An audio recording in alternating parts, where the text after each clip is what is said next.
Cilësia më e mirë është sinqeriteti në fjalë dhe vepra fisnike. Kjo thënie nxitëse thekson rëndësinë e dy aspekteve themelore të karakterit të një personi: sinqeritetin e të folur dhe veprimet fisnike. Për ta kuptuar domethënien e sinqeritetit në të folur dhe veprime fisnike, do t'i drejtohemi Kuranit për sqarim. Allahu në suren Ahzab ajeti 70 thot: O ju që besuat, kini frikë Allahun dhe thoni fjalë të sinqerta. Ky ajet thekson rëndësinë e të folurit të fjalëve që janë të drejta dhe të vërteta.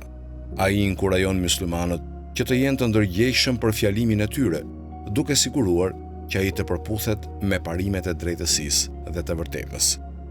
Përveç kësaj, në surën Bekare, ajeti 177, Allahu thot: Drejtësi nuk është që t'i ktheni fytyrat nga lindja ose perëndimi, por drejtësia e vërtet është në atë që beson Allahun, ditën e fundit, në engjëjt, librin dhe profetët, dhe jep nga pasuria pavarësisht dashurisë për të afërmit, jetimët, nevojtarët, udhëtarët, ata që kërkojnë ndihmë dhe për lirimin e robërve, edhe ai që e fal namazin dhe jep zekatin, ata që e përmbushin premtimin e tyre kur premtojnë, dhe ata që durojnë në varfëri, vështirësi dhe gjatë luftës. Të tillët janë ata të sinqertit dhe të tillët janë ata të devotshmit.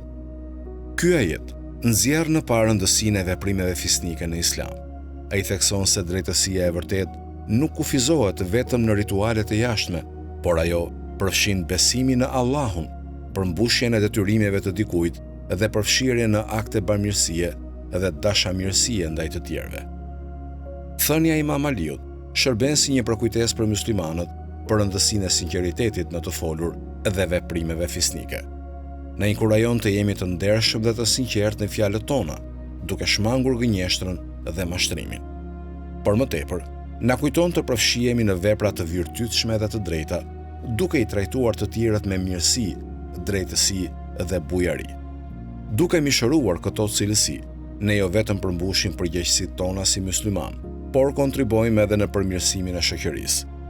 Sinqeriteti në të folur nxit besimin dhe forcon marrëdhëniet, ndërsa veprimet fisnike nxisin drejtësinë dhe mshurinë dhe harmoninë. Le të përpiqemi që t'i ndjekim mësimet e Imam Aliut, duke i dhënë përparësi sinqeritetit në fjalën tonë dhe duke u angazhuar në veprime fisnike.